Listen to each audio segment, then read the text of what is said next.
ስሜ ኩምሳ ማሞ ይባላል።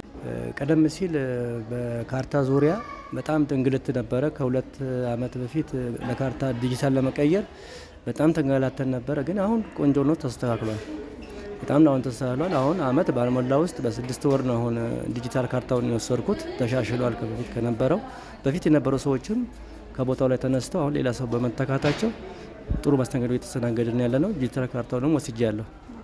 አሁን ደግሞ በቀጣይ ደግሞ ለሌላ ጉዳይ አሁን መጥቼ ነው ጥሩ መስተንግዶን ተስተናግጄ ለጉዳይ እንዳስፈጽሜ አሁን እየወጣው ያለሁት እና በፊት ከነበረው ሙሉ ለሙሉ ብዙ ባልልም የተሻለ ነው ብዬ ገምታለሁ። ጥሩ እና አገልግሎቱ ቆንጆ ነው። ጥሩ መስተንግዶ የተስተናገደ ወረዳ 15 ላይ አሁን ያለው ዋና ስራ አስኪያጁ አሁን በጥሩ ሁኔታ ነው አስተናግዶኝ ያለውን ነገር አስረድቶኝ ያለውን ነገር ተረዳድተን ያለውን ሀሳብ ተለዋውጠ የተለያየ ነው እና ቆንጆ ነው የምለው ነው።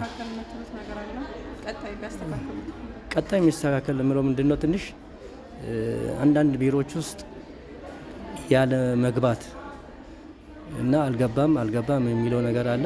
ያ ነገር ቢስተካከል የበለጠ ጥሩ ይሆናል ብዬ ገምታለሁ እና እኔም አመሰግናለሁ። ስሙ ገበየው ጌታቸው ይባላል። የዚህ ወረዳ ዲጂታል መታወቂያ ለማድረግ ነው። ቀደም ሲል ወደ ዲጂታል ለማድረግ ነው የመጣሁት። በጣም በጥሩ ሁኔታ እየተስተናገድኩ ነው ያለሁት እና ጥሩ እስካሁን የገጠመኝ ነገር ግን አሁን ባለው ሁኔታ ላይ በጣም ጥሩ እየተስተናገድን ስለሆነ አስተያየትን መስጠት